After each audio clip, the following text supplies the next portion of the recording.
aquí en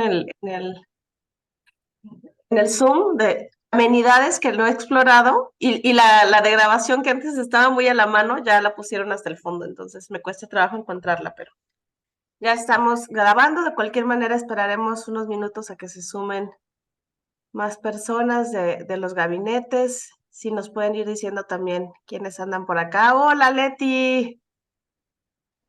¿Cómo te va? Agualulco presente. Estás en mute, no, nomás te estoy leyendo los labios.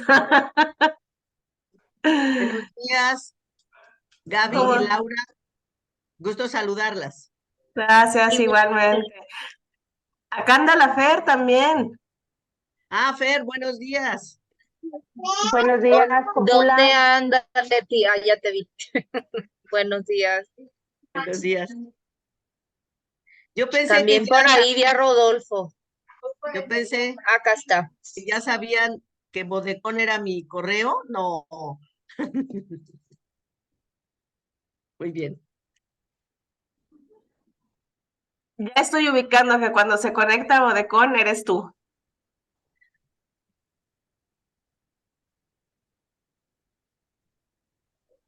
Entonces, mira, por aquí ya veo que está a Macueca, y a Humber, Manuel, Rodo,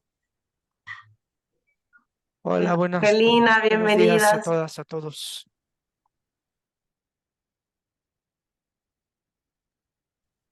Ahora se está compartiendo en el chat la liga para registrarse. Recuerden que les estamos, por cada sesión de capacitación mensual a la que asistieron, se les va a dar también sus constancias. Entonces, para que recuerden, por favor, regalarnos ahí sus datos.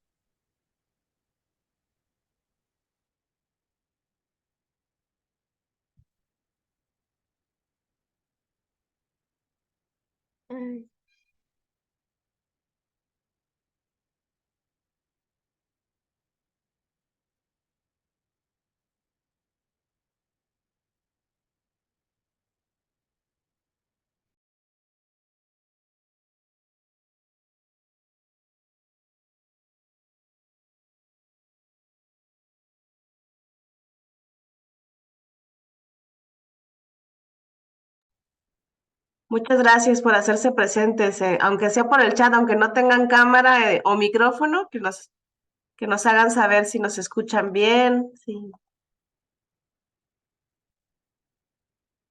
quienes andan por allá también de participación ciudadana. Marisela, bienvenida. Gracias, Gaby. Muy bien. Te escuchas muy bien. Buenos días a todos. Muchísimas gracias, qué bueno, porque luego ya ven que la conexión a veces falla. Vamos a Macueca también, muchas gracias por Hola, buen saludar. día. Hola César, ¿cómo estás? Aquí sobreviviendo. Qué gusto verlos. Qué gusto verlos. Buen día. Gracias, qué bueno que aquí seguimos al pie. A veces más enteros, otras menos, pero ahí vamos.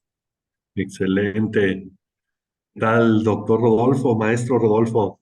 Mucho gusto. César Díaz, a sus órdenes. Ya veo que ya están los municipios conectados por aquí. Sí, ya hay muchos por acá. Sí, ya veo. Nuestras amigas de Agualulco. Qué gusto verlas. Regi también, si no Ah, mal recuerdo, Regi de Amacueca. sí, de Amacueca. Ajá. Ya las estoy ubicando también a esos municipios en los que últimamente me ha tocado visitarles tan bonito estos encuentros. La licenciada Evangelina de Cocula. Ya está Jamay también. Excelente.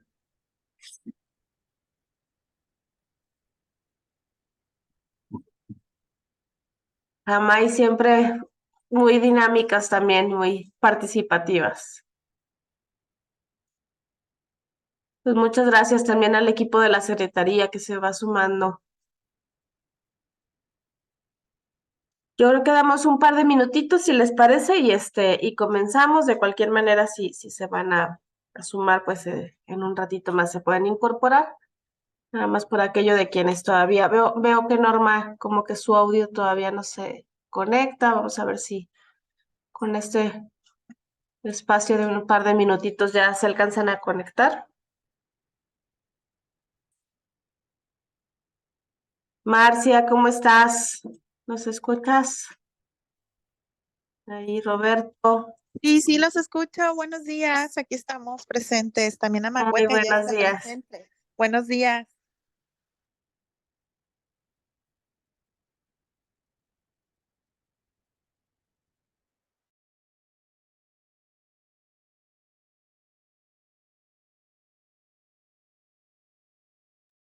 Espero que estén muy bien, que se estén preparando un rico cafecito, un tecito, lo que les haga falta para estos fríos, que ya, o ponchecito con o sin piquete, lo que sea más tradicional para ustedes, pero que tengamos este espacio de manera muy agradable. También el tecito para quienes andan acorde a la gripa, los remedios también de los tés de bugambilia y ajo y tanta cosa, ¿no? Que son tan buenos para salir de estas enfermedades navideñas.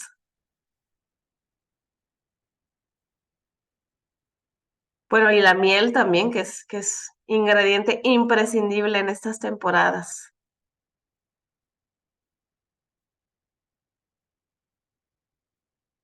Por ahí les están compartiendo para quienes se incorporaron recientemente. En el chat está la liga. Les recordamos lo de las constancias de participación. Entonces es muy importante que tengamos ahí registrados sus datos, por favor. Pues no sé si te parece bien, Laurita, pues vamos iniciando. Claro que sí. César, ¿de acuerdo? Por supuesto, adelante. Muy bien, bueno, pues ya más o menos les estaba dando una bienvenida informal, pero bueno, agradecerles a todas, a todos por estar aquí en este espacio. Creo que ya la mayoría nos conocemos, pero por si no tengo el gusto, pues mi nombre es Gabriela Hernández. Yo soy directora de proyectos municipales en la Secretaría de Planeación y Participación Ciudadana. Y bueno, desde esta dirección hemos llevado muchos de los procesos de cultura de paz, la transversalización de la cultura de paz, que es uno de los ejes de nuestra secretaría junto con la gobernanza. Van de la mano, no puede haber, ya veíamos, paz si no existe también esta relación de construcción, de tomar decisiones desde lo público, pues de la mano gobiernos y ciudadanía, ¿no? Para que exista una verdadera democracia más allá de la representativa, pues esta toma de decisiones que se ha hecho, pues afortunadamente gracias a ustedes, a todo el esfuerzo cada vez más tangible. Y bueno, pues dentro de los proyectos que hemos acompañado en la dirección está esta formación de gabinetes de paz, y pues uno de los procesos que decidíamos partir pues tiene que ver con estas capacitaciones que van alineadas a los temas del Programa Estatal de Cultura de Paz. Entonces, pues agradecerles esta presencia y agradecer también a nuestro querido amigo, colega, compañero de vida, que hemos coincidido también en academia y en otros espacios y en el servicio público desde hace muchos años. Yo estoy muy contenta de que el maestro Rodolfo Torres, compañero y amigo, esté con nosotros para ese tema tan importante que tiene que ver con los derechos humanos. Entonces, Lau, si me ayudas a presentarle formalmente y damos inicio. Claro que sí, Gaby. ¿Qué tal? Bienvenida a todas y todos. Y con mucho gusto presento al ponente que nos acompaña el día de ahora. Él es Rodolfo Carlos Torres Gutiérrez, es maestro en comunicación por la Universidad de Guadalajara, licenciado en Ciencias Técnicas de la Comunicación por la Universidad del Valle de Atemajac, enfocado en la investigación sobre las comunidades de la discapacidad, así como de la lengua de señas y la cultura sorda. Es miembro de la comunidad sorda del estado de Jalisco. Tiene formación en áreas como antropología, sociología, derechos humanos, accesibilidad universal y producción audiovisual. Desde el 2008 a la fecha ha colaborado como académico en distintas instituciones de Jalisco. En el 2012 realizó una estancia de investigación en el Centro Europeo de Estudios Sordos de la Universidad de Bristol, Inglaterra, donde colaboró con comunidades de la discapacidad de dicho país. Colabora con distintos colectivos y asociaciones civiles por los derechos humanos que trabajan por la inclusión de personas con discapacidad. Se ha desarrollado como asesor y conferencista en temáticas como derechos humanos, inclusión, accesibilidad, metodologías horizontales y procesos de investigación. Del 2018 al 2022 fue director estatal de inclusión a personas con discapacidad del gobierno de Jalisco y desde marzo del 2023 es coordinador del Centro de Desarrollo Comunitario de la Universidad del Valle de Atemajac del plantel Guadalajara. Y el día de ahora nos acompaña con la ponencia Estrategias de Inclusión para los grupos de atención prioritaria en la toma de decisiones públicas. Entonces, sin más, les dejo en excelentes manos y cedo el uso de la voz a Rodolfo. Muchas gracias. Bienvenido. Muchas gracias, Gaby. Muchas gracias, Laura. Valoro mucho esta invitación por parte de la Secretaría de Planeación y Participación Ciudadana. Mi agradecimiento a la maestra Margarita y a todo su equipo, que sin duda alguna son ese referente y ese pilar luminoso de la administración pública que en lo particular reconozco. Y también valoro mucho la presencia de todas y todos en esta mañana. Como bien se comenta, mi nombre es Rodolfo Torres. Regularmente me dicen Rodo. Siéntanse con la confianza de llamarme así. Y bueno, el objetivo de esta charla es el pensar en voz alta y en compartir con ustedes algunas reflexiones acerca de lo que es la vulnerabilidad, este concepto, este constructo social que durante muchísimo tiempo e incluso hasta nuestros días pues se ha visto, entendido en muchas dinámicas de poder. ¿Qué es lo vulnerable? ¿A quién le decimos vulnerable? Y en ese sentido también reflexionar sobre su relación con los derechos humanos y la cultura de paz. Si me lo permiten, la dinámica que planteo es presentar algunas ideas, ponerlas sobre la mesa y posteriormente abrir un espacio de diálogo. Si quiero pecar en este momento de que quizás pueda ser simplista en algunos aspectos, pero no quisiera que pensemos que la discusión termina con lo que estoy planteando, ¿verdad? Al contrario, son ideas que detonan reflexiones, que pueden detonar conversaciones. También yo no soy el poseedor de la verdad absoluta.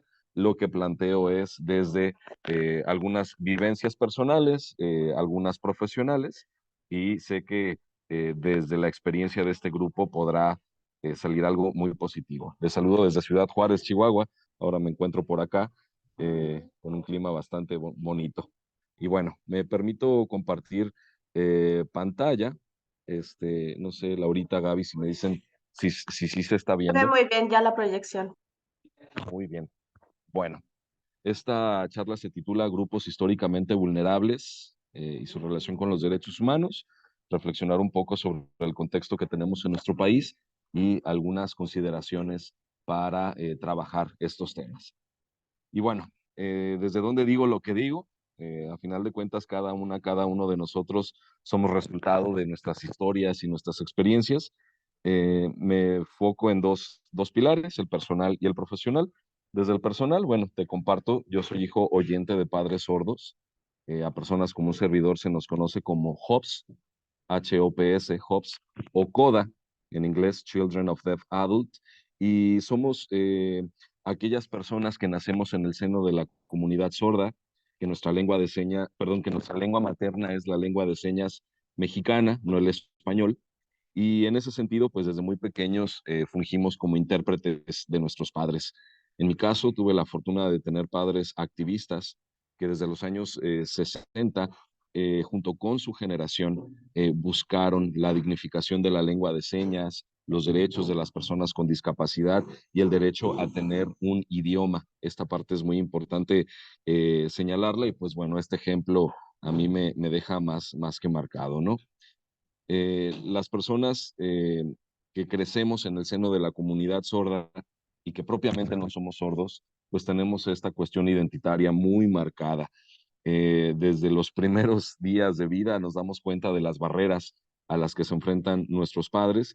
Y en ese sentido, al tener padres activistas, pues me toca también conocer otras realidades, ¿no? Personas ciegas, personas usuarias de silla de ruedas, personas con discapacidad intelectual, psicosocial y también el papel que tienen y tenemos los familiares. De hecho, hay una película muy linda que se llama Coda, sale Eugenio Derbez para mayor referencia, ganó el Oscar el año pasado, y bueno, ahí tenemos la historia de una coda o de una Hops que crece en el seno de la comunidad sorda. En mi caso, pues imagínense ser una persona oyente, que así es como se nos denomina a quienes no somos sordos, en un mundo donde hay 30 personas sordas, tías, tíos, primos, primas, papá, mamá, la mejor amiga de mi mamá, etc., etc., ¿no?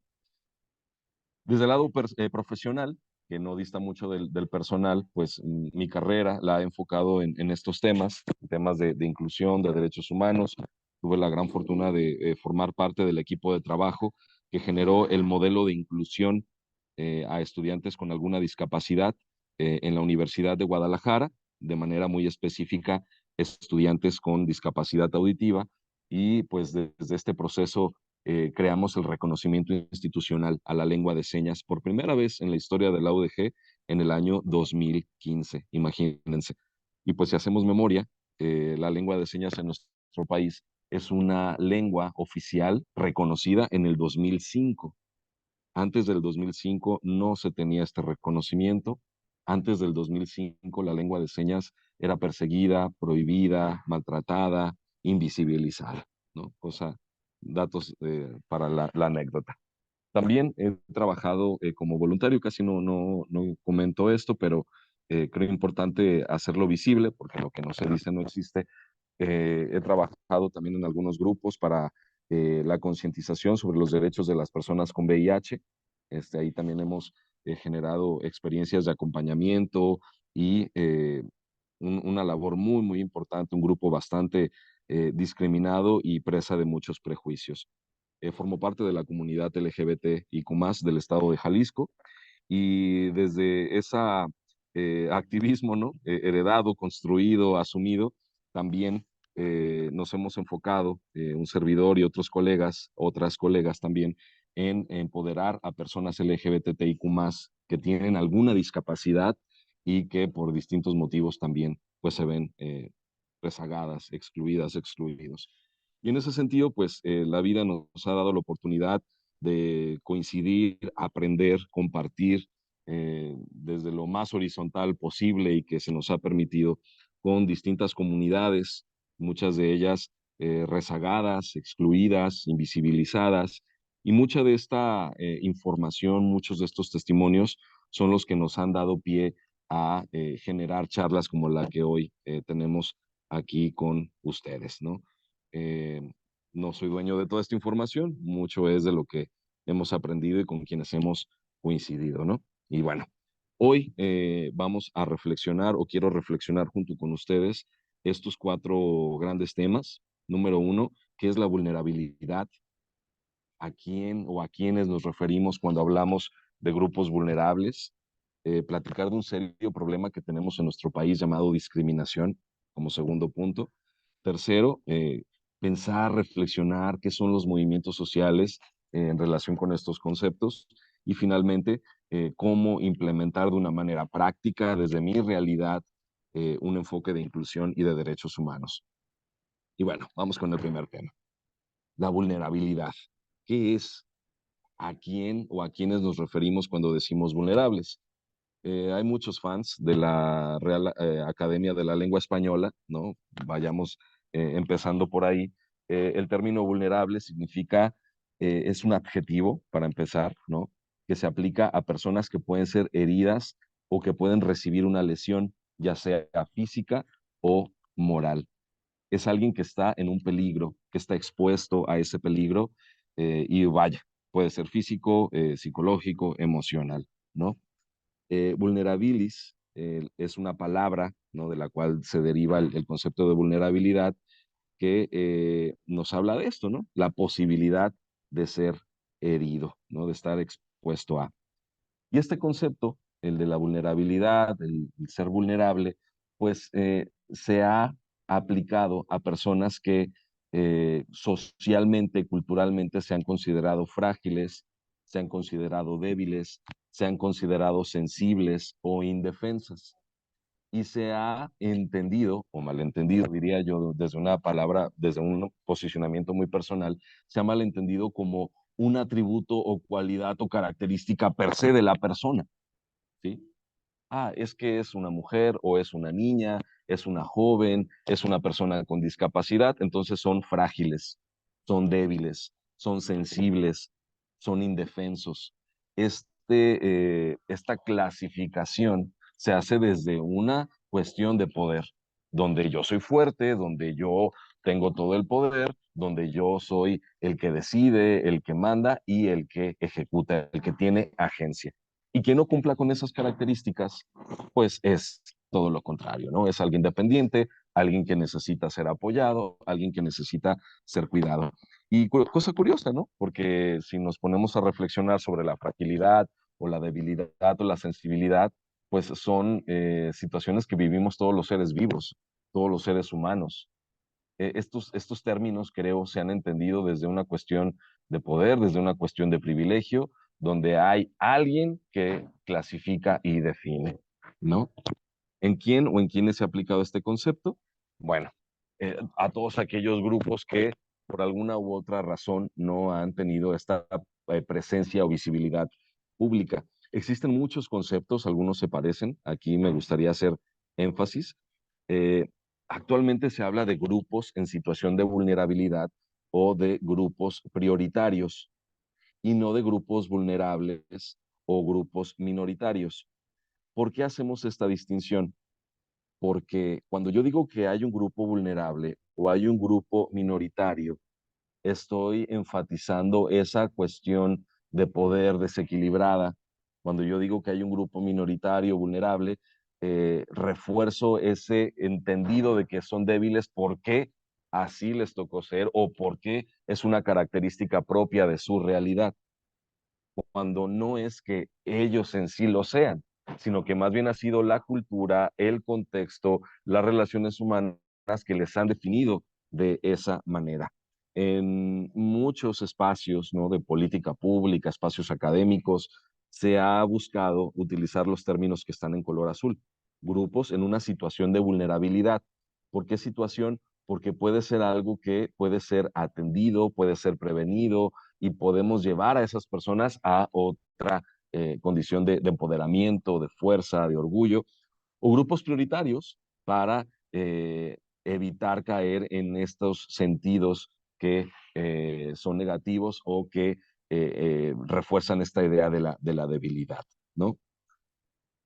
Eh, es importante tener en cuenta, y esto lo dicen varios estudiosos de las ciencias sociales, que la vulnerabilidad en sí no resulta de la persona per se, sino de el contexto, de las ideas que hay en el contexto, del diseño que hay en el mundo, de las formas que tenemos de relacionarnos. Yo conozco personas con discapacidad sumamente fuertes, con una agencia política, social, cultural impresionante, y que han sido altamente resilientes. Entonces, imagínense un caso así, entenderlo desde la vulnerabilidad o la debilidad a la persona, pues resulta algo burdo, ¿no? No es que la persona por su condición de vida sea vulnerable, sino porque es el contexto quien se ha enmarcado o empeñado en entenderle así. Y tenemos muchos casos de personas que han podido trascender estos entendidos, ¿no? Y también tenemos muchas experiencias así en los movimientos feministas, en los movimientos de la diversidad sexual, en los movimientos por la reivindicación de los pueblos originarios.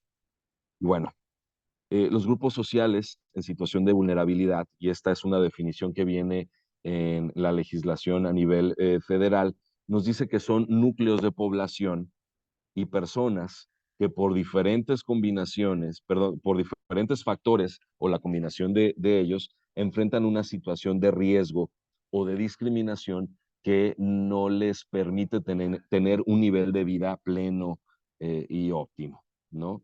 El concepto de vulnerabilidad desde la legislación mexicana, pues señala la dificultad que tiene una persona para aprovechar las oportunidades disponibles en todos los ámbitos y que por ello vea mermado su bienestar. La vulnerabilidad, hemos hasta aquí reflexionado, es una cuestión más del contexto que de la persona, es importante tenerlo en cuenta. Tiene que ver, ¿no? Y hay factores como el económico, cuestiones civiles como una guerra, por ejemplo, crisis medioambientales, todas y todos podemos ser vulnerables en algún momento, ¿sí? Todas y todos podemos vivir esta situación, ya sea de manera temporal o de manera permanente. La vulnerabilidad, ¿no? Aquí es necesario tener en cuenta, pues es un fenómeno que se da por causas naturales, cuestiones sociales, cuestiones económicas y demás, ¿no? Aquí me adelanto tantito. Miren. Hay que diferenciar cuando hablamos de este concepto o fenómeno de la vulnerabilidad en estos dos grandes grupos, ¿no? O estos dos grandes conceptos. El primero, grupos históricamente discriminados y grupos vulnerables o grupos prioritarios, como decíamos anteriormente. ¿Cuáles son los grupos vulnerables? Aquellos que viven alguna situación de contingencia o del contexto socioeconómico. Por ejemplo, las personas que viven en Acapulco en este momento, que salieron de este terrible suceso del huracán Otis, ahí estamos hablando de que hay un grupo vulnerable, ¿no? Hay una comunidad vulnerable por un momento de contingencia. O la gente que vive en la Franja de Gaza, que platicábamos de eso hace unos momentos, es un grupo vulnerable porque hay una guerra. O la gente que vive en Centroamérica y que está viéndose forzada a migrar, ahí estamos hablando de un grupo vulnerable. ¿Por qué? Porque son presa del contexto. Hay una guerra, hay violencia, hay inseguridad, hay una crisis medioambiental y todas y todos podemos formar parte de este concepto, ¿no? ¿A qué nos referimos cuando hablamos de grupos históricamente discriminados? A aquellos segmentos o grupos poblacionales que enfrentan obstáculos muy arraigados en nuestra cultura. Cuando hablamos de violencias estructurales, nos referimos a aquellas situaciones que están arraigadas en un prejuicio, que están arraigados en la desinformación, que están arraigados en situaciones de poder vertical, donde unos tienen privilegios y otros no tienen nada, ¿no? Los grupos históricamente discriminados son muchísimos. Tenemos, por ejemplo, personas en condición de movilidad o personas migrantes, ¿no? ¿Y por qué estos? Porque, por ejemplo, muchas veces en nuestro país se tiene la idea de que las y los migrantes vienen a quitar trabajo, las y los migrantes vienen a robar, afean las calles, son delincuentes. Toda esa serie de prejuicios xenofóbicos son los que hacen que este sea un grupo históricamente discriminado y al mismo tiempo un grupo vulnerable, ¿no? Tenemos a los pueblos originarios, donde también enfrentan situaciones estructurales, históricas, ¿no? Y este factor de lo histórico permea en todas estas comunidades entendidas como grupos históricamente discriminados. Eh, por ejemplo, cuestiones de racismo, cuestiones complicadas que enfrentan los pueblos originarios, las propias personas con discapacidad, ¿no? Que se duda de la agencia que puedan tener para el trabajo, para tener una vida independiente, para tener una familia, las personas mayores, ¿no? Que también enfrentan esta idea de que las personas mayores no son productivas, son una carga para muchas familias, ¿no? Las comunidades afrodescendientes. Por ahí una vez una persona me decía, oye, ¿por qué recientemente se está hablando mucho de las comunidades afromexicanas? Son nuevas, acaban de salir, ¿no? De hecho, siempre han estado, al menos desde el periodo de la masacre europea en México, cuando llegaron también muchos barcos de África con esclavos. Y siempre han estado ahí las comunidades afromexicanas, afrodescendientes, pero es hasta hace unos años cuando empezamos a tener estos ejercicios de visibilidad y de considerar pues esta experiencia social, esta experiencia humana. También las comunidades de la diversidad sexual enfrentan grandes violencias estructurales, ¿no? Donde se tiene esta idea de que la norma de ser heterosexual es la que prime en nuestra sociedad, ¿no? Las personas privadas de la libertad o las personas que recién salen de un centro de reinserción social también enfrentan una serie de prejuicios, una serie de rechazos muy, muy importante. Las niñas y los niños también desde esta idea de que no se les reconoce, no tienen voz, no tienen experiencia, ¿qué van a saber? No tienen agencia, son un grupo altamente vulnerable. También las y los periodistas se han convertido en un grupo que ha enfrentado importantes persecuciones al ejercer su labor, y eso los convierte en un grupo que históricamente, al menos en una tradición como la mexicana, pues que sean objeto de violencia, ¿no? Muchas veces cometida por el Estado o por el crimen organizado. Las personas desaparecidas y sus familiares también son un grupo históricamente discriminado. Existen muchos prejuicios, mucha desinformación, mucho estigma cuando sucede un lamentable caso como estos. Muchas personas son presas de estas ideas, ¿no? De estos miedos de que posiblemente le pasó porque andaba en malos pasos, posiblemente esa familia se hizo de sus riquezas de mala manera, y siempre hay un prejuicio hacia la persona. Y si se fijan, esta dinámica del prejuicio, del miedo, pues está latente en cada uno de estos grupos, en cada una de estas realidades, y el enemigo es el mismo, ¿no? La desinformación, el miedo y demás. Y eso es lo que les hace vulnerables, no por la experiencia en sí o por las características que se tengan, sino por el contexto. Es bien importante que lo tengamos en cuenta. Eh, y bueno, los luchadores, activistas, luchadoras, activistas también por el cuidado del medio ambiente y la biodiversidad, también constituyen un grupo que históricamente ha sido discriminado, e incluso muchas de estas personas lamentablemente han fallecido, ¿no? Esto a causa de las grandes mineras, las grandes corporaciones, el Estado, ¿no? Y esta es una situación no propia de nuestro país, se da en muchísimos lugares. También hay comunidades que viven altos índices de pobreza. Hay una cuestión ahí muy arraigada, una ausencia del Estado, una ausencia de muchos aspectos. Y bueno, hay comunidades que pues han estado arraigadas en la pobreza, y ha sido muy difícil salir de ella. Otro grupo históricamente discriminado es el de las personas en situación de calle, ¿no? Que muchas de ellas tienen alguna discapacidad de orden psicosocial, muchas de ellas son personas mayores, muchas de ellas tienen alguna enfermedad y que pues han sido abandonadas. Entonces, ahí también hay toda una labor que se requiere hacer. Personas que tienen enfermedades crónicas, enfermedades que han sido desatendidas incluso por el propio Estado, las familias, y si a esto le añadimos otras experiencias como la de la pobreza o la de la migración, pues el panorama se vuelve más complejo, ¿no?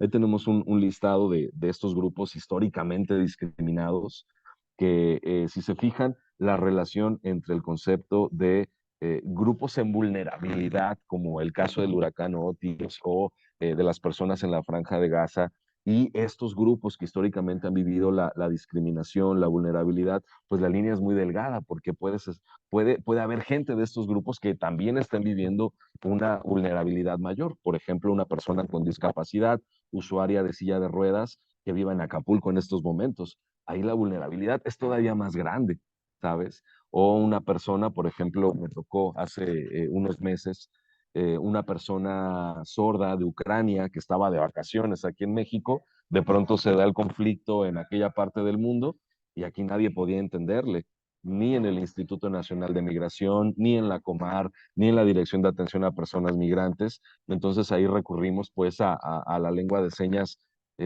rusa para poder comunicarnos con esta persona, ¿no?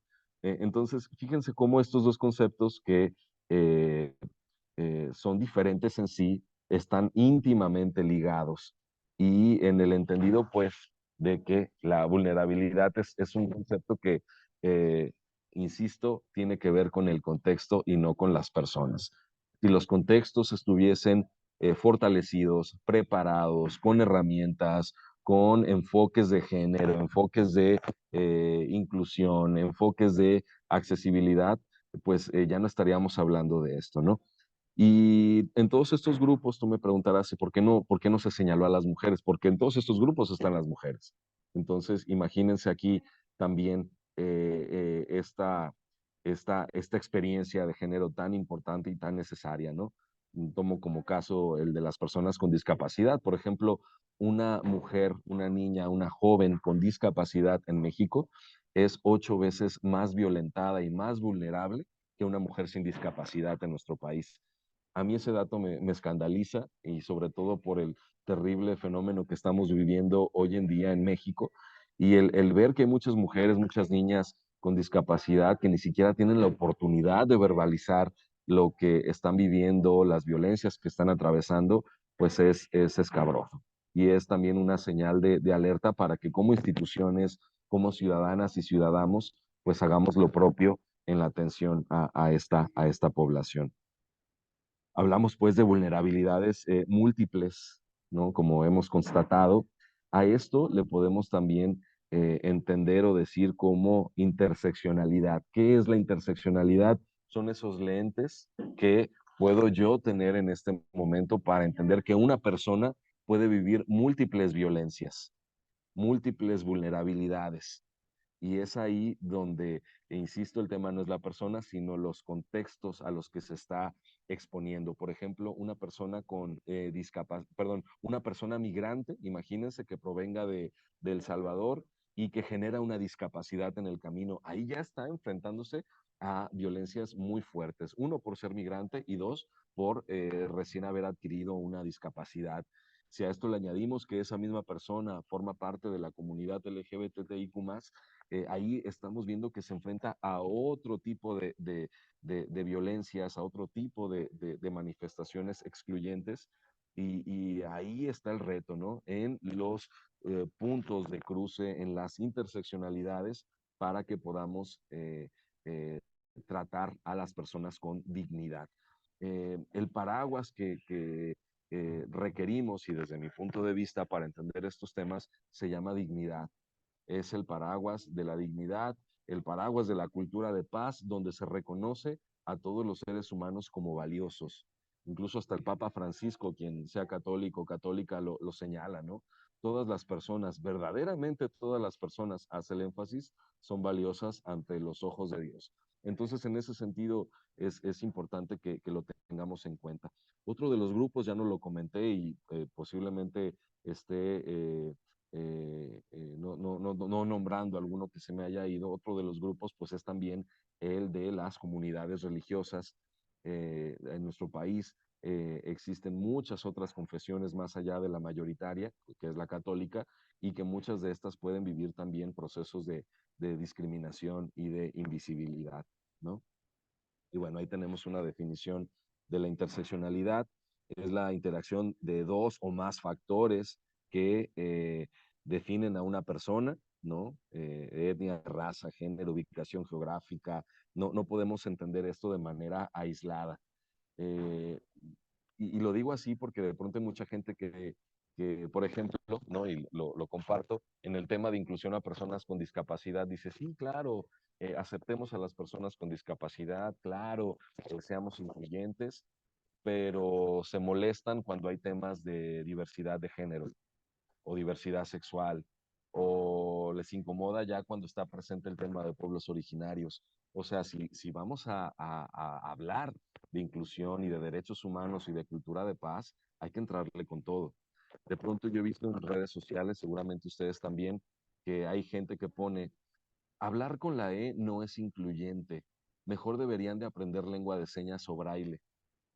A mí me parece esta frase un pretexto para ocultar su homofobia, para ocultar su transfobia, su lesbofobia, porque a final de cuentas el usar la E representa a una comunidad muy en particular que son las personas no binarias, que no se reconocen ni como hombres ni como mujeres, y es un statement, es una forma de decir, hey, aquí estamos y no estamos prestes a seguir viviendo violencias estructurales.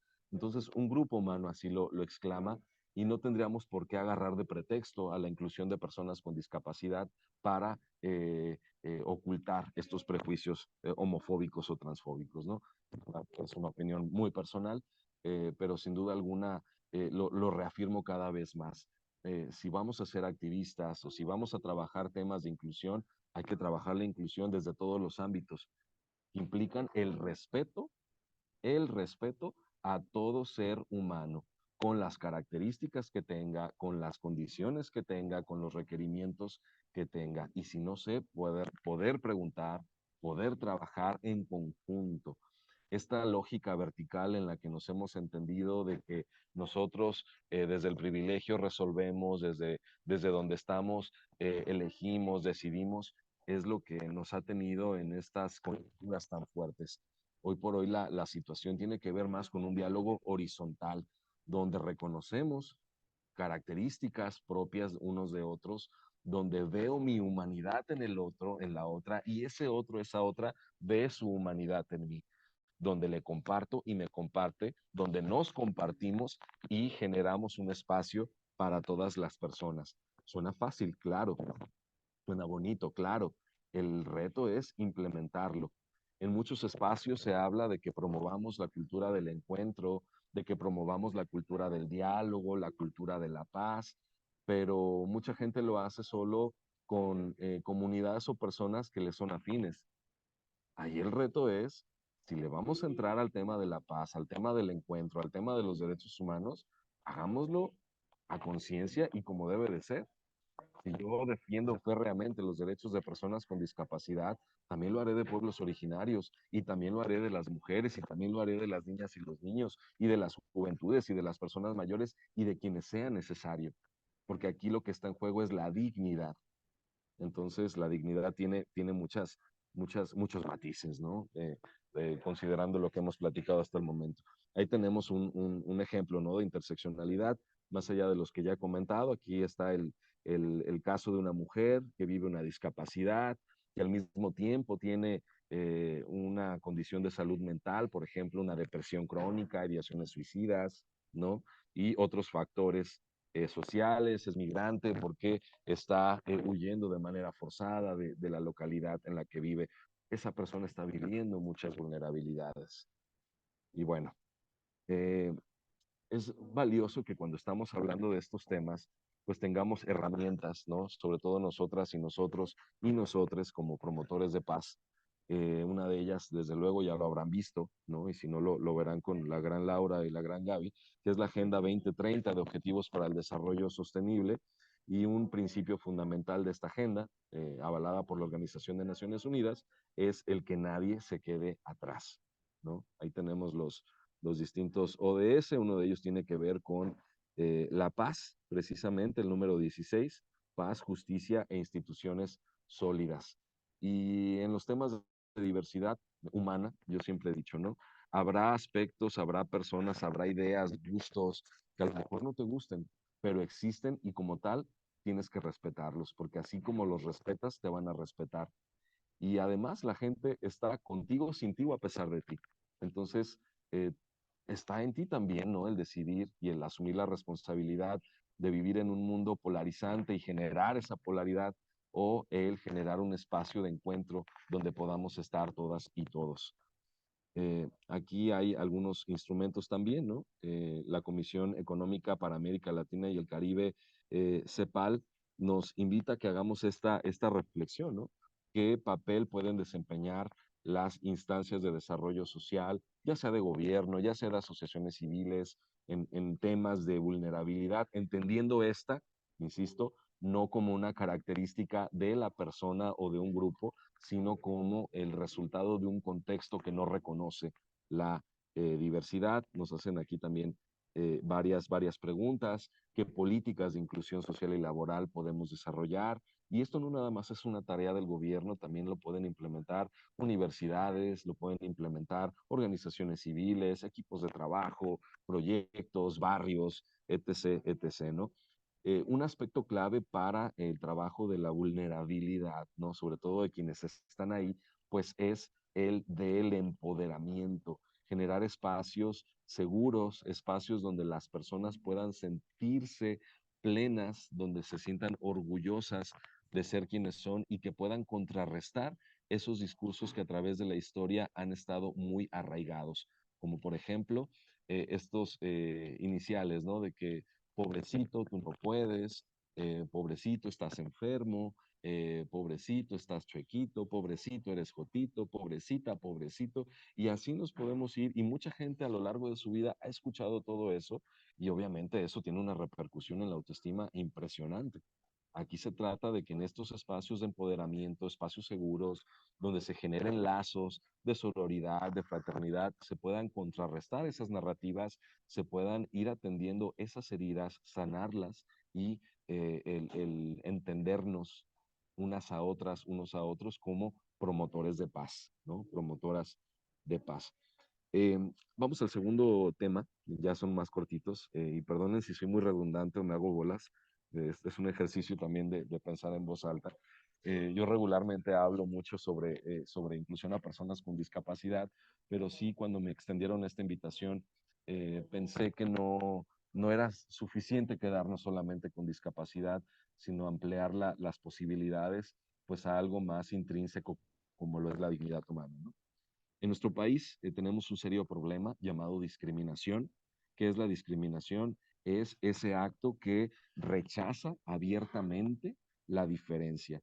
Es aquel acto que perjudica a un ser humano o a un grupo y por ende le impide tener un ejercicio pleno de sus derechos.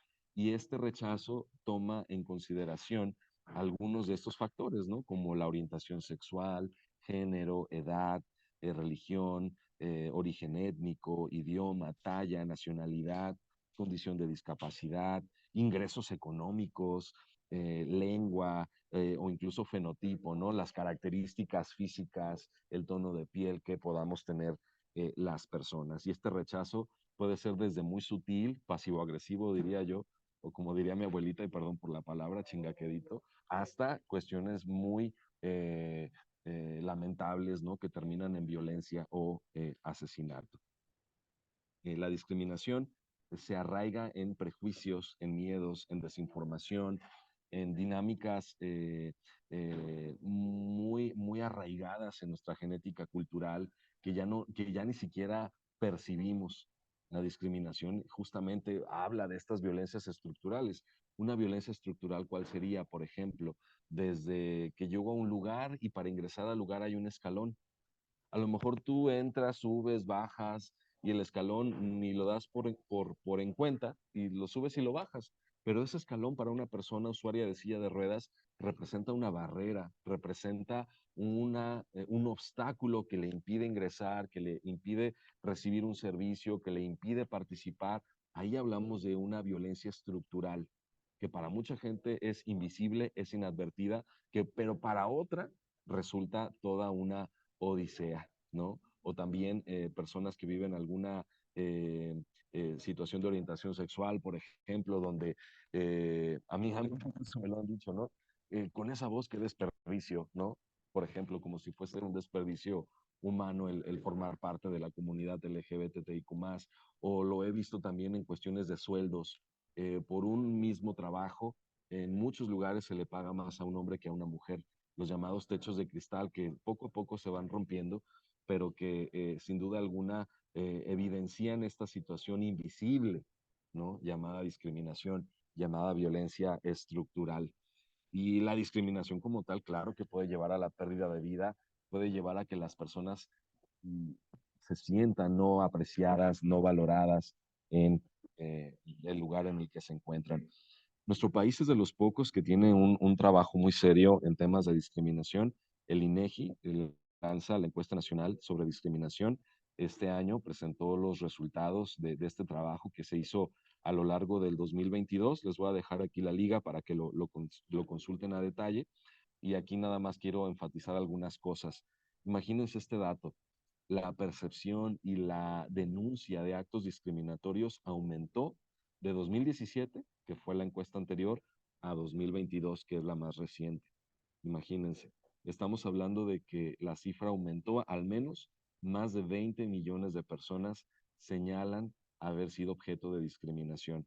Y hoy por hoy en México, 1 de cada 5 personas hemos referido a algún acto discriminatorio. Incluso aquí en el público que tenemos en esta charla, yo les invito a que piensen en qué momentos les han discriminado, desde las formas más sutiles, casi imperceptibles, hasta las más tácitas y dolorosas, ¿no? por ser mujer, por ser joven, por ser persona mayor, por ser de la diversidad sexual, por tener una discapacidad, por no vivir en Guadalajara, por tener cierto trabajo o cierto estilo de vida o tener cierta religión. Creo que la cifra puede ser importante, ¿no? Aquí ya vemos 34 personas conectadas. Al menos, al menos 7 personas hemos vivido discriminación de manera muy, muy clara, ¿no? Entre 7 y 8. Y bueno, entre los grupos más discriminados que señala esta encuesta, se señalan los siguientes. No es un top, no es que uno sea más discriminado que otro. Todos están viviendo serios problemas en ese sentido. Están las personas LGBTIQ+, personas afrodescendientes, trabajadoras y trabajadores del hogar, personas con discapacidad, personas de pueblos originarios, migrantes y personas mayores. Es lo que nos dice esta encuesta. Y bueno, en México también los grandes problemas que han aumentado refieren con la pobreza, con la desigualdad y la xenofobia. Imagínense, hemos visto un incremento muy importante en la experiencia de personas en condición de movilidad y pues esto se ha traducido en actos xenofóbicos. La CONAPRED, perdón, no, la ENADIS, Encuesta Nacional por de la Discriminación, señala que los motivos que han generado un acto discriminatorio en nuestro país son esos, ¿no?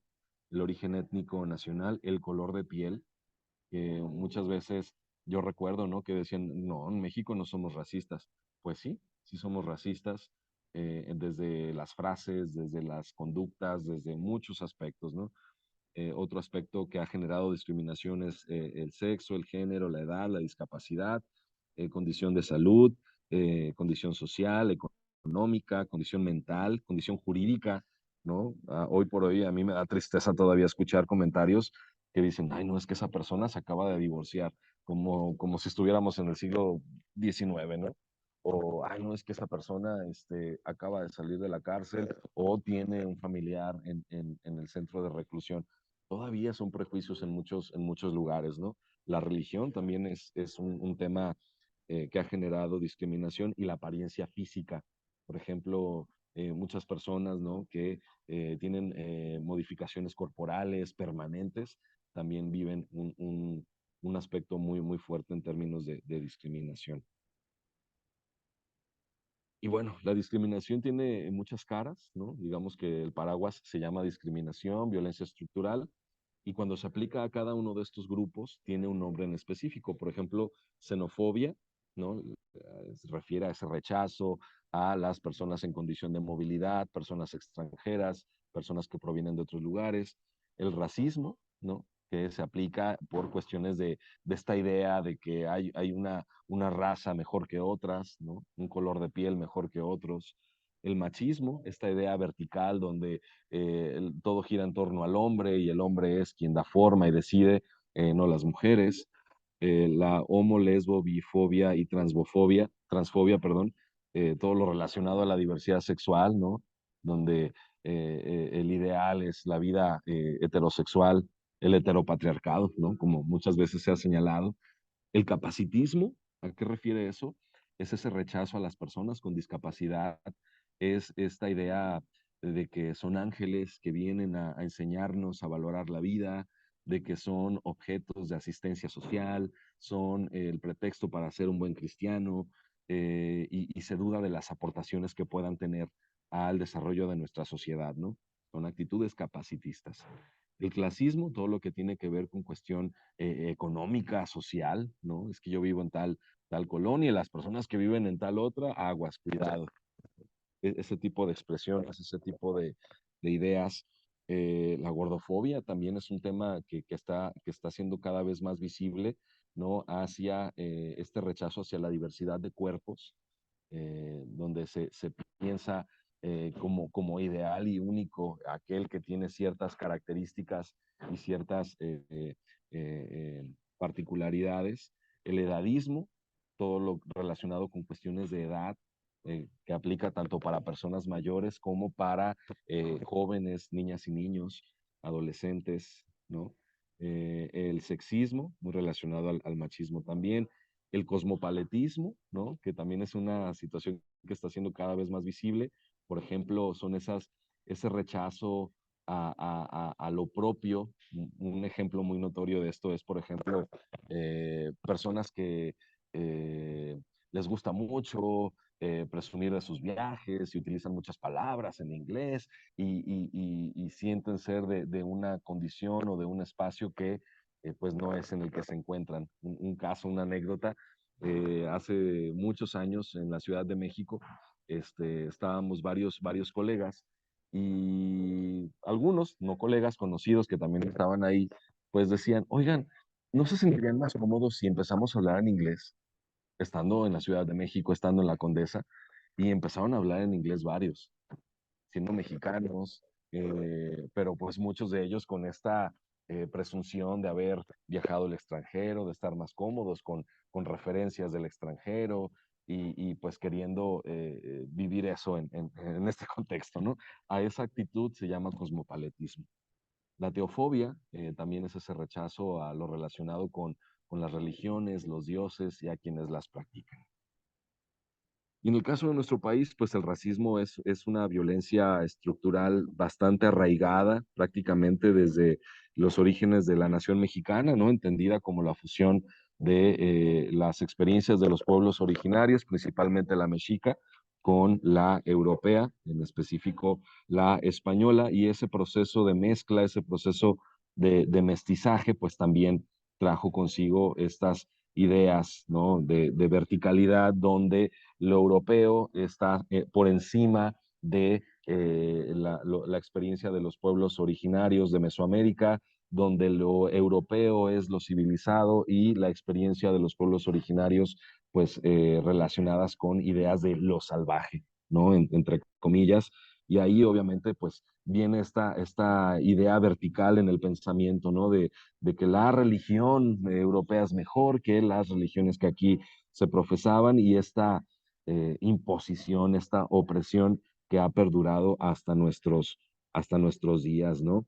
Y que pues lamentablemente se ha traducido en muchas manifestaciones, no solamente en contra de los pueblos originarios, sino también en personas que pues de alguna u otra manera tienen una descendencia muy marcada de ellos o las comunidades afrodescendientes.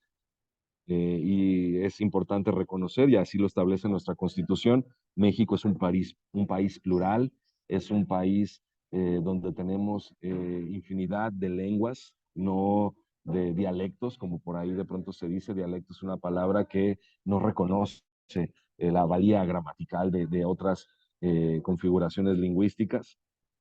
Y hoy por hoy pues trabajamos por la visibilidad, ¿no? Y en el caso concreto del racismo en México, que es uno de las violencias estructurales más marcadas y que más llega a distintas personas, pues se busca la visibilidad de experiencias, el empoderamiento de figuras, hay muchas historias, resistencias, luchas, desde las más rurales y desde las más comunitarias en la tierra hasta las más del mainstream, ¿no? De los medios de comunicación, por ejemplo, todo este movimiento del orgullo prieto con Tenoch Huerta, y agarrar, por ejemplo, me llama mucho la atención, ¿no? Esto de agarrar una palabra peyorativa como lo es prieto, para resignificarla y decir con orgullo, yo soy prieto y tengo esta historia, tengo esta lucha y estoy teniendo esta propuesta de relación con las demás personas, ¿no?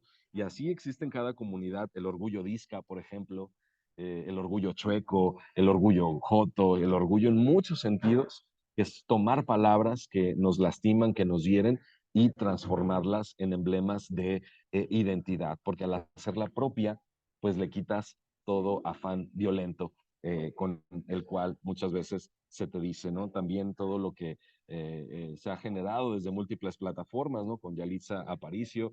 Y vemos hoy por hoy, tú métete algún video de Yalitza, de Tenoch, y vas a ver un sinfín de comentarios, de burlas. Las redes sociales de pronto son ese termómetro de cómo está la opinión pública, pero no son la realidad. Aquí sí es bien importante tenerlo en cuenta porque la realidad o las realidades muchas veces se entienden más allá de las tecnologías. Incluso en nuestro país hay muchas personas que viven todavía en esta brecha tecnológica. Hay muchas comunidades que siguen apostándole a lo local, a la presencialidad, y pues también es algo que debemos de ir contemplando.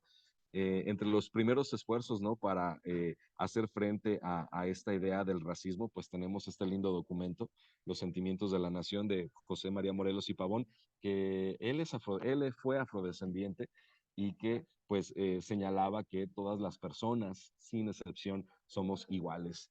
Iguales no desde el entendido superfluo, sino iguales desde lo intrínseco, desde el ser humano, desde el tener dignidad y desde la posibilidad de que cada uno pueda ser desde su propia historia, ¿no? Y desde sus propias características. Un ideal bastante adelantado a la época y que sin duda alguna pues está presente en nuestra historia en México, ¿no? Y desde los sentimientos de la nación hemos visto cómo en la legislación pues ha habido avances interesantes desde la Constitución de Apatzingán de 1814, y así hasta llegar a la Constitución de 1917, que reconocida como una de las primeras a nivel internacional con este espíritu comunitario, este espíritu de los derechos sociales a favor de todas las personas, ¿no? Con estos principios de igualdad.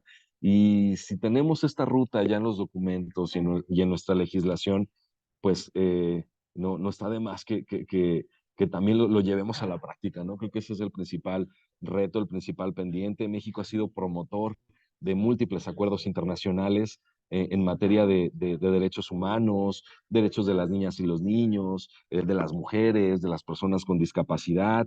Entonces creo que al menos en nuestro país existe una tradición importante que ha buscado la justicia social. Hay muchos esfuerzos muy interesantes. Simplemente este espacio, ustedes como embajadoras y embajadores de paz, pues representan un esfuerzo muy valioso para estos temas. Áreas como la de la maestra Gaby, la maestra Laurita, que están impulsando estos temas, claro que son muy valiosos en ese sentido, ¿no?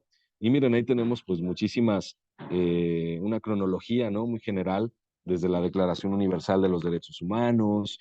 En 1992 se crea la Comisión Nacional de los Derechos Humanos. En nuestro país, en 1974, se establece la igualdad entre mujeres y hombres. Se empieza a hablar de los derechos de los pueblos originarios en el 92 y se ratifica en el 2001. Los derechos de las niñas, niños y adolescentes desde los 80 y se ratifica en el 2000. En el 2001 se habla de que queda prohibida la discriminación en nuestro país. Imagínense, en 2003 se presenta la ley federal para prevenir y eliminar la discriminación.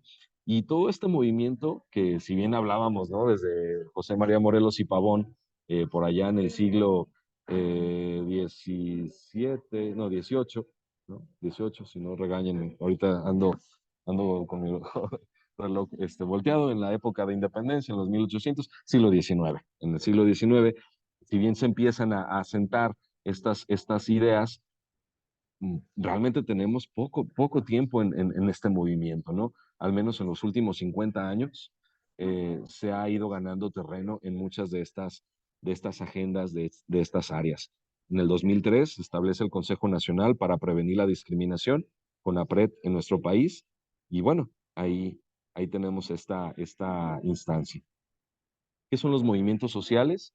Ya entrando prácticamente a la parte final de la charla, son acciones colectivas que tienen una profunda incidencia personal, donde hay un compromiso individual muy fuerte por una colectividad, donde se busca hacer frente a estas violencias estructurales, donde se busca articular cambios y transformaciones, siempre buscando la dignidad, el bienestar y el respeto. Muchos de estos movimientos, claro, que nacen de manera violenta, algunos se quedan en ese nivel de violencia y de polaridad, pero muchos otros trascienden esta situación y se enfocan en la creación de políticas públicas, el fortalecimiento de la conciencia. Y no es que diga que son mejores unos que otros, yo soy partidario de que la violencia no es el camino, sin embargo, mucho de este camino se ha logrado también a actos violentos, ¿no? Protestas, manifestaciones, y hasta qué punto creo importante esta reflexión sobre las violencias ¿no? ¿Hasta qué punto podemos valorar la violencia y entender la violencia y cómo justificar la violencia y hasta qué punto no? Para que las condiciones puedan ser mejores a favor de todas y todos, ¿no? Creo importante esto, ponerlo sobre la mesa como un punto de reflexión, qué es la violencia, hasta dónde sí es posible, hasta dónde no. Obviamente yo estoy en contra de la violencia que denigra a otro ser humano, aquella que elimina, aniquila, asesina a los seres humanos, pero puede haber actos importantes que se susciten a partir de una protesta, ¿no? Ahí lo pongo sobre la mesa. El activismo, que es parte pues de este combustible para los movimientos sociales, tiene que ver con una actitud abierta al cambio. Tú puedes hacer activismo desde donde te encuentres. De hecho, estar en espacios de esta naturaleza, a mi ver, forma parte de un activismo social, institucional, donde pues queremos que las cosas cambien para mejor, ¿no? Y para promover la dignidad de las personas. Esto nos hace a nosotras y nosotros y nosotres activistas por los derechos humanos, y esto pues nos lleva a tener esta idea amplia de que si bien quizás mi fuerte se encuentra en el activismo por el medio ambiente o el activismo por las personas con discapacidad o el activismo por las mujeres, no significa que yo vaya a denostar los otros activismos o las otras agendas. Volviendo un poquito al ejemplo este que les decía, de que hay gente que dice, deberían de aprender lengua de señas en lugar de hablar con la E. No podemos denostar las luchas, sino aprender unas de otras, porque a final de cuentas las luchas se hermanan en este camino de la dignidad. O al menos así ha sido desde donde me encuentro, en el ámbito de la discapacidad. El movimiento civil por los derechos de personas con discapacidad fue posible gracias al movimiento de la diversidad sexual en los Estados Unidos en los años 60. Fue gracias al movimiento por los derechos de las personas afrodescendientes también en Estados Unidos. Es gracias también a los movimientos feministas, desde las sufragistas, que evidenciaban, ¿no?, estas violencias estructurales. Y bueno, eh, podemos ser aliados o aliadas. Es importante también señalar esto. No necesitamos ser la causa para defenderla. No necesito ser de una comunidad u otra para decir, ah, ¿sabes qué? Pues como yo no soy indígena, yo no voy a respetar esa causa. Claro, la voy a respetar y la voy a promover desde mi papel de aliado y también desde las posibilidades de las comunidades y personas que la están impulsando, ¿no? Y bueno, este es el cuarto tema, cómo actuar de manera práctica con un enfoque de inclusión y derechos humanos. No se trata de ponernos más tareas, no se trata de cambiar nuestras rutinas, sino que toda actividad que hagamos sea pensada en función de la dignidad y del respeto de las personas con las que estamos. Posiblemente ya desde ese enfoque tendremos algunos ajustes. Por ejemplo, un ajuste bien sencillo. Eh, si yo voy a hacer un proyecto y quiero que el proyecto tenga participación y representatividad de varias comunidades, pues hacer una invitación a estas comunidades, a lo mejor no hacerlo en una planta alta, porque hay escaleras para ingresar, y de antemano sé que la escalera representa una barrera. ¿Por qué no buscar un lugar en planta baja, por ejemplo? ¿Por qué no buscar un horario donde las mamás con bebés puedan acudir y haya una guardería? ¿Por qué no buscar que haya un intérprete de lengua de señas? Muchas veces vemos bien difícil todo esto, pero créeme que preguntando, investigando, incluso ni siquiera se implica una inversión económica. Es más que nada una cuestión de gestión, una vinculación. Hay dependencias que ofrecen los servicios, hay lugares que te facilitan muchas cosas. Y aquí hay que apostarle a las relaciones públicas, ¿no? A la vinculación, al hacer equipo. Creo yo que ahí está algo muy, muy importante. Si me preguntas, oye, Rodo, ¿algún día llegaremos a ser una sociedad totalmente inclusiva al 100%? ¿Hay una institución o alguna empresa 100% inclusiva? Hoy por hoy te puedo decir que no existe y que a lo mejor no lo veremos, no veremos esa sociedad inclusiva al 100%. Creo que el momento histórico que nos está tocando a nosotras y nosotros tiene que ver con generar bases, generar experiencias y testimonios para que las próximas generaciones sí puedan estar hablando de esa sociedad inclusiva, como en su momento lo hicieron las generaciones del pasado. Por ejemplo, hoy en día es muy común que veamos a mujeres ocupando puestos de toma de decisiones, que veamos a mujeres siendo jefas, que veamos a mujeres siendo el rostro de las empresas o de instituciones. Eso en 1940 era imposible. Pero ¿cómo logramos llegar a esta situación? Gracias al movimiento feminista, gracias a esta generación de información, de testimonios. Creo que nos toca a nosotras y nosotros ir generando lo propio con todas estas agendas para que en unos años o en próximas generaciones podamos ir hablando de una sociedad inclusiva, ¿no?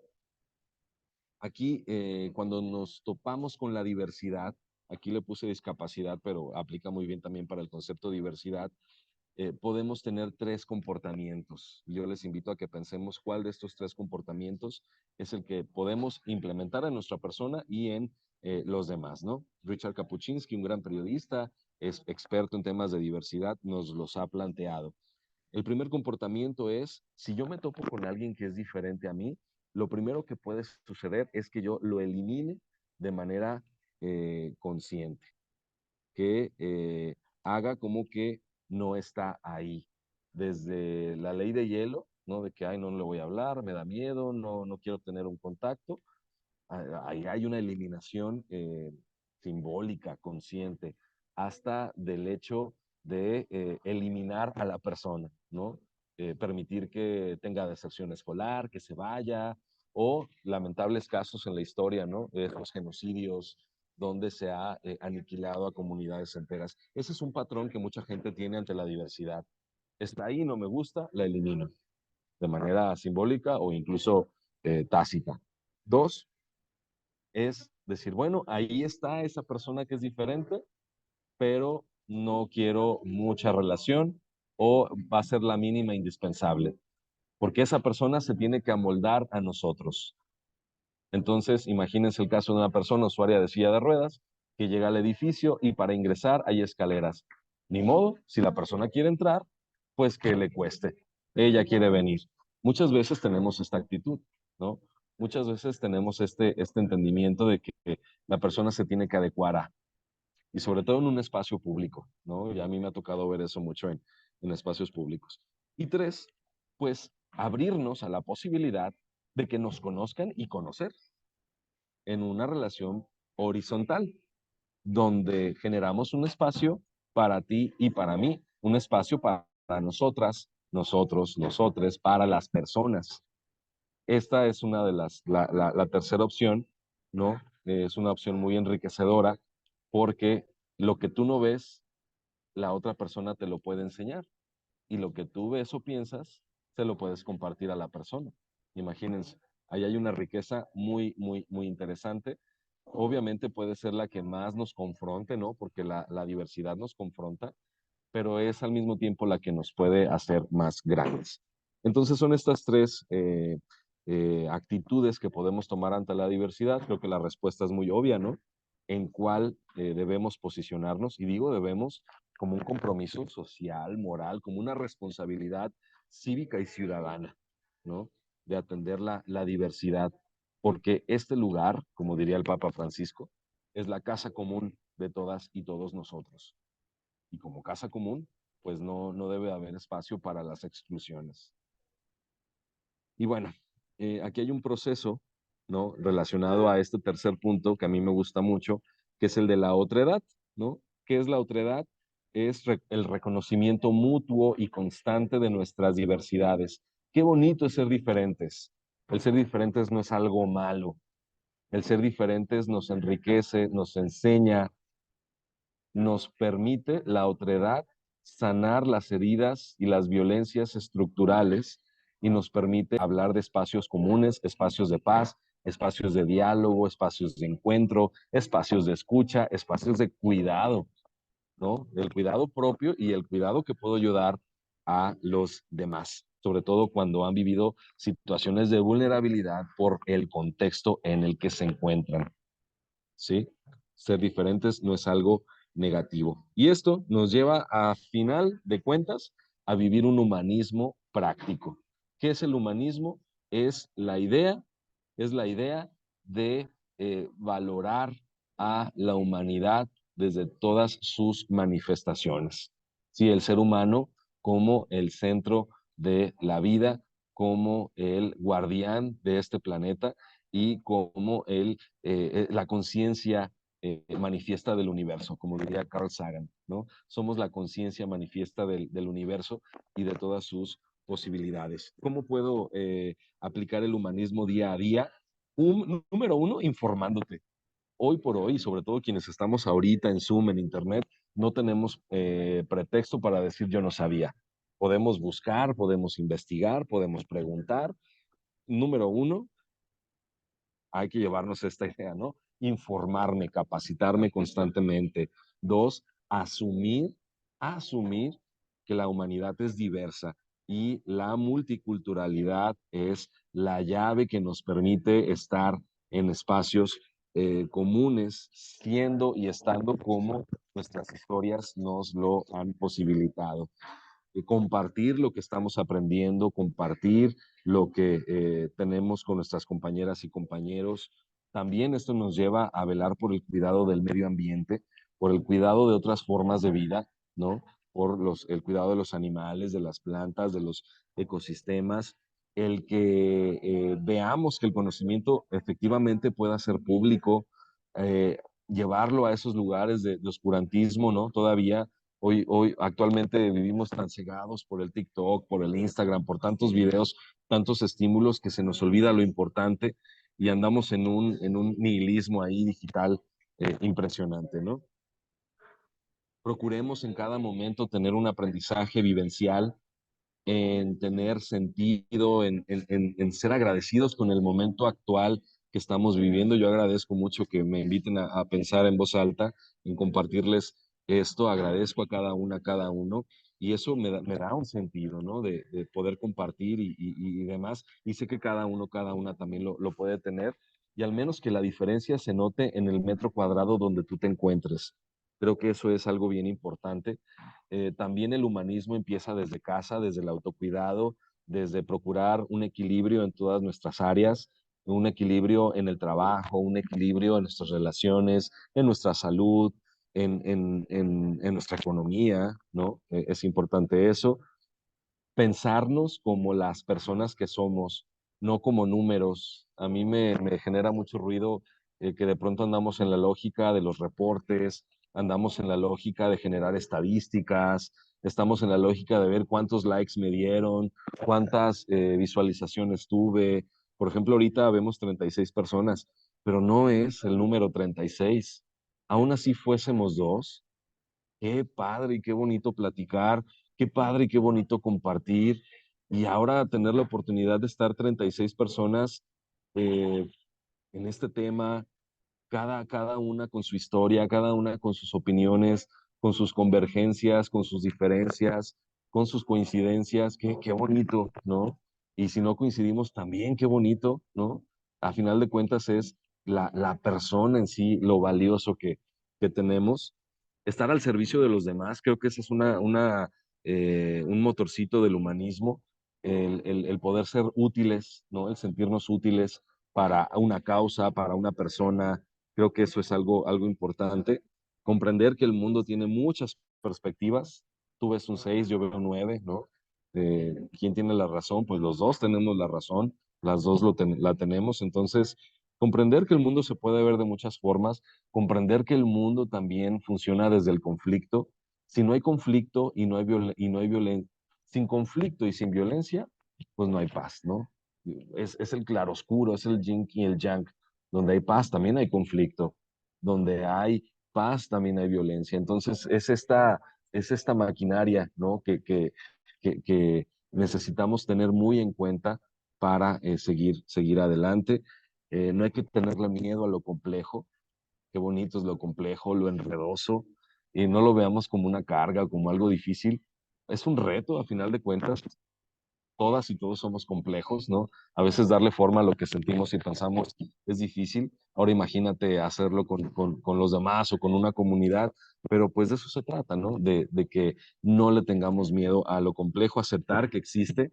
Cada cabecita somos un universo lleno de posibilidades. Y bueno, el humanismo nos da sentido, el humanismo nos permite vivir en respeto, en dignidad y sobre todo en este bonito paraguas llamado cultura de paz. Entonces, hay varias formas, ¿no? Asambleas, proyectos, embajadoras y embajadores, y sé que con Laura y Gaby han tenido una formación súper bonita, y creo que va en este sentido, ¿no? Ahí están los ODS otra vez, para que no se nos olvide. Y bueno, ahí les dejo mis redes sociales. Estoy como @Rodolfo Torres MX, ese es mi correo. Y si hay alguna inquietud o alguna situación en particular, ya sea con Laura o con Gaby, pueden tener mi celular. Si no, ahorita lo escribo en el WhatsApp. Mi fuerte es inclusión a personas con discapacidad y familias, pero creo que pues no podemos quedarnos en una reflexión cerrada a una sola agenda cuando hablamos de estos temas, ¿no? Entonces, hasta aquí termino yo mi presentación. Las ideas están sobre la mesa. Insisto, no soy el dueño de nada, no soy el poseedor de la verdad absoluta, pero sí me hago responsable de lo que acabo de decir en esta hora y piquito. Así que gracias a todas y todos por su atención. Gracias, un gran saludo desde Ciudad Juárez. Y bueno, regresamos contigo, Gaby y Laura. Dejo de compartir. Gracias a todas y todos. Muchas gracias, Rodo. No sé, creo que por ahí había muchos comentarios solicitando tu presentación, bueno, también tus datos, seguramente pues para mí me clarificaste muchas cosas, también otros términos que desconocía, como esto de la no sé qué, que ya lo tomaré nota, yo lo estoy buscando y también estos autores que nos compartiste. Pues nos quedan unos minutitos, ahora sí que las invitamos a que pudieran a lo mejor hacer algunos planteamientos. Cosmopaletismo, gracias César, ese lo desconocía, lo he visto, pero no sabía cómo nombrarle. Pues desde la experiencia que han tenido en los municipios, como gabinetes, a lo mejor, o las mismas experiencias que han tenido como comales, en estos temas de pues la inclusión, si hay alguna pregunta, si hay alguna, pues ahora sí que aprovechando que está Rodo con nosotros estos últimos minutitos, adelante, no sé si quieran comentar algo.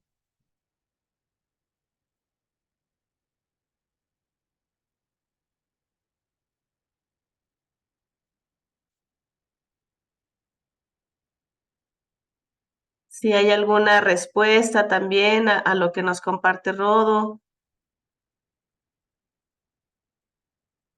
Sí, Lau, adelante. Bueno, agradecerte muchísimo, Rodo. Creo que todo lo que nos estuviste compartiendo hoy desde tu experiencia, desde tus conocimientos, creo que nos son de muchísima utilidad justamente para lo que se está construyendo acá en los gabinetes, cómo poder incluir de manera transversal a estos grupos prioritarios.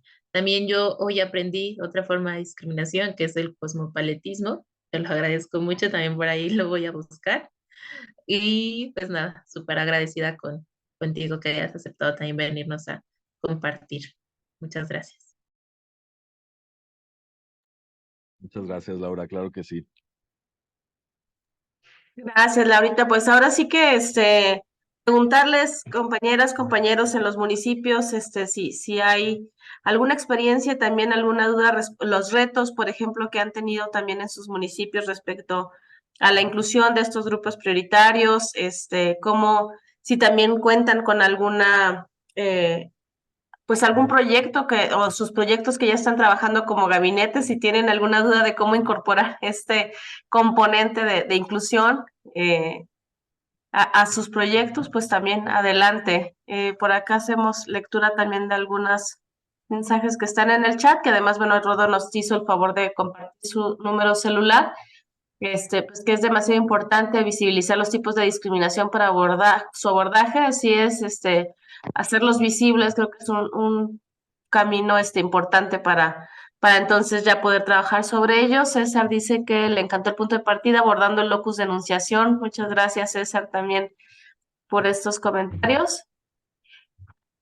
No sé si alguien por ahí está al pendiente, de comentar algo. Y bueno, pues si no, Rodo, sabemos que estás ahorita en el evento en Ciudad Juárez, entonces agradecerte muchísimo que hayas salido estos minutos, de este evento, que bueno, a mí me emociona mucho, compartirles. Rodo ha estado participando también aquí en Jalisco, en estas jornadas nacionales por la paz, este movimiento que se inició con los jesuitas. Desde aquí las universidades en Jalisco pues han estado trabajando. Rodo, que colabora en la UNIVA, estuvo coordinando algunas mesas en Jalisco, me tocó estar por ahí en uno de los foros, y bueno, pues ahora siguen dando seguimiento a esta agenda por la paz que se va a hacer a nivel nacional, y también pues la ANUYES, que es esta Asociación Nacional de Universidades de Inspiración, de inspiración cristiana, no me recuerdo la última parte, pero bueno, que tiene que ver con estas universidades que tienen este componente humanista. Entonces se están trabajando también por esta agenda de cultura de paz, de construcción de paz, centrada pues en estos principios del humanismo. Entonces, Rodo, pues agradecerte porque estás trabajando también por eso, porque nos compartes todo esto que estás caminando, y que pues de alguna manera también nosotros en nuestra responsabilidad como servidoras y servidores públicos, y también como ciudadanía, porque también aquí hay integrantes también que son ciudadanas y ciudadanos, pues que, como dices, estamos haciendo nuestro esfuerzo en los metros cuadrados que tenemos, en nuestros ámbitos de influencia, para hacer esa transformación. Entonces, pues a mí me dejaste, como siempre, después de cada conversación contigo, con muchas motivaciones, con muchas ganas de seguir trabajando en este camino y de seguir compartiendo juntos. Entonces, gracias, querido amigo.